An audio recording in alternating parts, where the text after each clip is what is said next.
반갑습니다. 경미채널 김도현입니다. 자, 이번 수업에 다룰 사건은 2020타경 104,254호. 자, 실제로 경미 컨설팅 과정에 보고됐던 보고서입니다. 그것을 약간 수업하기에 좋게끔 살짝 변형해서 제가 가져온 자료입니다. 입찰 하루 남은 겁니다. 이게 어제 만들어졌기 때문에 아마 내일 이 촬영하는 다음날, 아직 입찰은 되지 않았습니다. 아직 입찰은 하지 않은, 그러니까 하루 남은 자료는 이틀 전에 만들었기 때문에 지금 1일 남은 1일 전 사건입니다. 자, 실제 컨설팅에 들어갔던 자료인데 제가 수업용으로 바꿔서 가지고 왔습니다. 그래서 입찰 전에 아마 이 방송이 나가기는 어려울 겁니다. 왜냐하면 입찰을 들어갈 수도 있고 안 들어갈 수도 있고 아직 결정은 나지 않았기 때문에, 그래서 이 결과가 나온 이후에 아마 이 방송은 업데이트가 될 겁니다. 자, 아직 1일 전 사건이라는 것.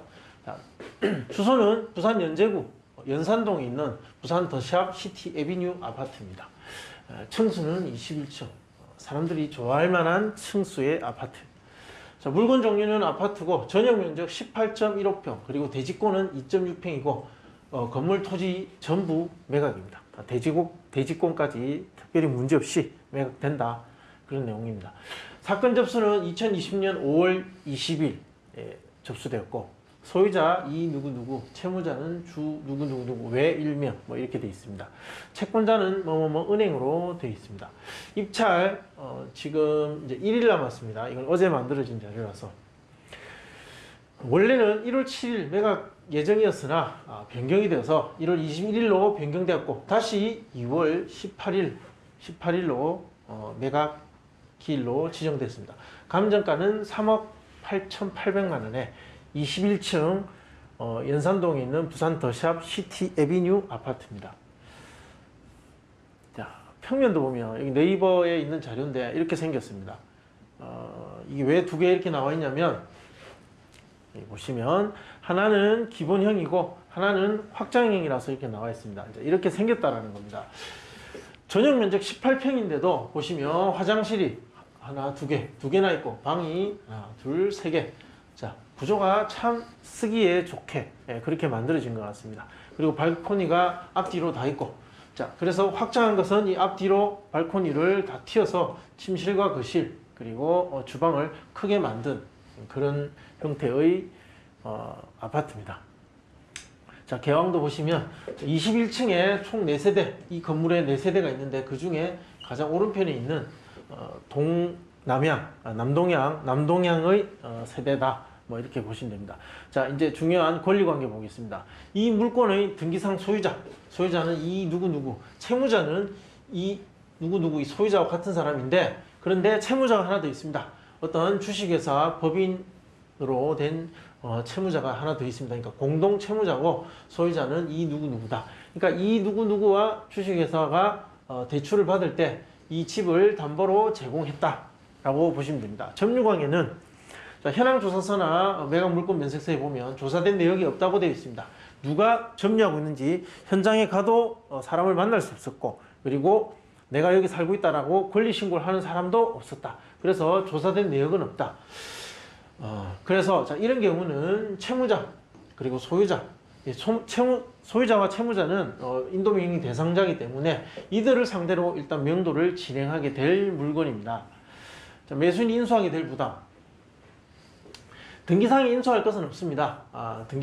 지금 이 보고서에는 나와 있지 않지만, 지금 현재 여러분이 보는 화면에는 나와 있지 않지만, 실제로 등기부를 발급받아서 그 부분의 내용을 검토한 내용이 들어가 있습니다. 그런데 이제 이런 온라인 수업에서 그런 개인 재산에 대한 어떤 분석한 사항을 모두 공개할 수 없는 그런 공개할 수 없는 부분이 있습니다. 자, 그런 부분을 이해해 주시기 바라고, 일단 검토했을 때, 검토해서 이 보고서에 이제 담은 것은 등기사항이 인수할 것은 없다라는 것을 이제 기재했습니다. 등기상의 권리 분석을 해보면 인수할 것은 없습니다. 자, 관리비는 연체 가능성은 있는데 실제 조사를 해봤습니다. 이 물건은 단순히 수업을 하기 위해서 이렇게 조사한 것이 아니라 실제 컨설팅 과정에 참여한 물건이기 때문에 자, 연체 금액은 없었습니다. 어제 기준에는 없었습니다.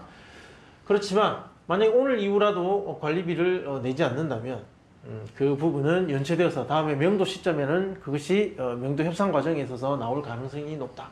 자, 그렇지만 그 금액은 얼마 되지 않을 것이기 때문에 특별하게 불측의 어떤 지출과 과다한 어떤 명도비를 발생시킬 가능성은 없다.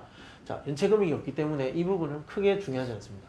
자, 각종 공과금, 도시가스는 별도, 전기는 포함. 자, 이렇게 되어 있습니다. 벌금, 체납금, 특별히 특이한 사항은 없었습니다. 자, 토지 건물, 특이사항 없죠. 모두 일괄 매각하는 물건입니다. 명도 계획. 자, 그렇다면 명도는 어떻게 진행될 것인가? 명도 대상자는 소유자 이 누구누구의 그 세대가 명도 대상자가 될 것입니다. 그리고 채무자는 법인이기 때문에 별도로 하고 일단 이 소유자를 상대로 매매 인도명령 신청을 하게 될 겁니다. 자, 권리관계는 소유자이자 그리고 또 동시에 채무자입니다. 잔금을 납부하고 약 1에서 3개월 정도는 시간이 소요될 겁니다. 만약에 이 물건에 대해 강제 집행을 한다면 대략 한 300만 원 정도의 비용은 들어갑니다. 따라서 이 비용을 강제 집행 비용으로 쓰느니 차라리 잘 협의해 가지고 그 비용을 현재의 소유자, 채무자에게 주고 협의해서 명도할 것을 저는 권장합니다. 그리고 실제로 이렇게 대부분 다 처리하고 있습니다. 명도 소송은 가능성은 희박합니다.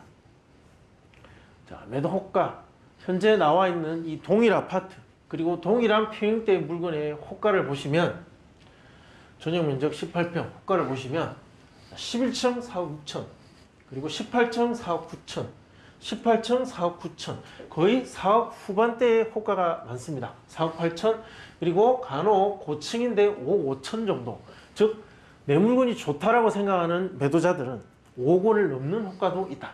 11층 4억 6천 이런 것들은 이제 반복되는 물건입니다. 5억 5천 또 있습니다. 그리고 4억 6천 그리고 4억 6천 5억 5천 5억 3천 4억 6천 즉 4억 중반에서 5억 중반까지 호가는 있는데 실제로 이 5억 중반이 시세로서 인정받을 수 있는 가격인가? 자, 그것은 실거래가를 봐야 됩니다. 실거래가를 보면 자, 2021년에 이 아파트의 동일한 평형대 실거래가 기록이 하나 있습니다. 자, 6층이고 4억 2천입니다. 6천. 중층과 저층 사이 한 6층 정도의 물건이 4억 2천만 원 정도의 거래가 된 기록이 있다. 자, 그러면 하나 가지고 모든 걸 판단하기는 어려우니까 작년 2020년 거래 사례를 보면 상반기에는 별로 거래량이 별로 없다가 하반기로 넘어와서 10월 달에 거래량이 보십시오. 아주 크게 증가합니다. 그러면서 자, 3억 후반대까지 갔던 이 금액들이 3억 중반, 후반 이 금액들이 이제 호가가 오르고 있겠죠. 그리고 4억 원대까지 오르게 됩니다. 순간 한 두 달 사이에 8천만 원 가까이 실제로 오른 금액으로 거래가 기록되었다. 4억 6천까지 되어 있습니다. 이것이 고층입니다. 그러면 지금 기록상으로 봤을 때는 고층은 4억 중반 그리고 저층은 4억 초반 뭐 이렇게 되겠죠. 자, 보시면 실거래가에 대한 분석입니다. 자, 2020년부터 21년까지 실거래가에 대한 의견입니다. 자, 2020년 작년이죠. 3, 4분기까지 저층은 3억 초반, 중층은 3억 중반, 고층은 3억 후반 금액에서 평균적인 거래가 이어졌다.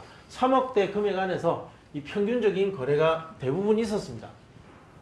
자, 그러나 4, 4분기를 거치면서 시장 가격이 급등해서 정상적인 시세의 안착이 완전히 이루어지지 않은 상태다라고 지금 판단이 된다. 따라서 자, 이럴 때는 보수적으로 판단할 수밖에 없습니다. 매도자들은 5억 원을 호가하고 5억 5천까지 있습니다. 그러나 매수자 쪽에서는 완전히 끌려가는 2020년 4, 4분기 때는 거의 매도자의 우위 시장이었습니다. 매도자가 부르는 대로 매수자들은 사기 위해서 안달이 나서 그 가격에 끌려갔습니다. 그게 4, 4분기였습니다. 그때 이루어진 것이 4억 중반 정도의 기록이 되었죠. 그러나 이렇게 되었지만 지금은 어느 정도 균형을 잡아서 어느 정도 특정 지점에서 균형을 잡아가고 있는 그 과정, 완전히 시세가 안착한 건 아니지만 균형을 잡아가고 있는 과정으로 보여진다. 2021년 저층 거래 금액이 4억 2천. 자, 이거 확인하셨죠? 저층 6층 4억 2천을 기록했습니다. 따라서 자, 이것은 큰 의미가 있습니다. 자, 1년 정도의 기간을 통해, 그러니까 작년 연초보다 지금은 약 1억 원 정도는 오른 가격으로 시장에서 어느 정도 인정을 받았다. 자, 받았다. 자, 따라서 거래 사례 가격 자료 수는 적지만 중층은 4억 중반, 고층은 4억 중후반의 금액을 기록할 가능성이 충분히 예상된다. 자, 그래서 대상물의 가치를 얼마로 보느냐? 감정평가는 3억 8,800입니다. 이 물건은 21층으로 고층에 해당합니다. 따라서 작년의 시세, 감정 시점은 6월 2일이죠. 5월 20일에 경매 사건이 접수되고 6월 2일에 감정이 되었습니다. 자, 이 시점쯤에는 이 동일한 아파트, 동일한 평형대의 물건은 고층은 3억 후반, 중층은 3억 중반, 그리고 저층은 3억 초반에 거래가 되었습니다. 그런데 지금 21년에 와서는 어떠하냐? 6층인데 4억 2천에 거래가 되었습니다. 그리고 불과 한 두어 달 전에 고층은 4억 6천에 거래가 되었다. 자, 이것을 시세로 봐줄 것인가? 그것은 매도자와 매수자 간에 그 힘들이 시장에서 만나서 어느 정도 시간에 걸쳐서 많은 거래 건수를 발생시켜서 그들이 어느 정도 선에서 합의가 이루어지고 있고 시세로 안착했다라고 인정할 수 있을 때쯤 확실하게 말할 수 있습니다. 그러나 지금은 아직까지 그렇게 되지는 않았고 그 지점으로 가고 있는 과정이다. 그 과정 중에 발생한 이 4억 2천이라는 거래가는 아주 의미가 크다. 자, 그렇다면 어쨌든 내일 이 물건에 대한 입찰은 진행될 것이고 입찰에 참여하는 사람들은 이 물건의 가치가 어느 정도 되니까 나는 이 정도 쓰겠다라는 판단을 하게 될 겁니다. 자, 그렇다면 그 사람들은 어느 정도 가격대가 이 물건의 가격이라고 판단할 것이냐? 자, 보면 제가 생각했을 때는 6천 4억 2천이라는 기록은 누구나 다 볼 수 있을 겁니다. 자, 그것이 굉장히 큰 영향을 받을 것이고 지금 호가하고 있는 물건들이 보면 저층이 4억 6천 정도 호가하고 있습니다. 따라서 21층이라는 고층의 장점을 안고 있기 때문에 최소한 4억 5천에서 적게 보면 4억 5천입니다. 높게 본다면 4억 8천 정도까지 이 물건의 가치를 볼 것이라고 저는 생각합니다. 따라서 이 가격을 기초로 인근에 낙찰된 사례를 분석해 보면 좀 범위를 넓게 봤습니다. 보통은 그 해당 관할 구 또는 그 동 좁혀서 아주 유사한 물건들만 비교를 하는데 최근에 아파트 값이 많이 오르면서 경매 물건이 많이 없어졌습니다. 중간에 취하되거나 변경되면서 실제 낙찰가까지 기록한 케이스가 별로 없고 유사한 금액대 그리고 유사한 지역의 물건을 찾기가 상당히 어렵습니다. 그래서 비슷한 금액대의 즉 수요가 겹칠 수 있는 다른 구의 다른 동의 물건들까지 모아서 지금 현재 돌아가는 시장을 분석했습니다. 자, 그게 센터 밑편한 전용 면적 25평이고 31층 중에 22층 남양에 있고 1차에 낙찰되었습니다. 11대 1이었습니다. 그게 2020년 9월 22일. 자, 이때 11대 1이었고 5억 7천에 나와서 7억 원에 낙찰되었습니다. 네. 살 수 있는 금액, 그 거래 가능 금액 대비 94.5%.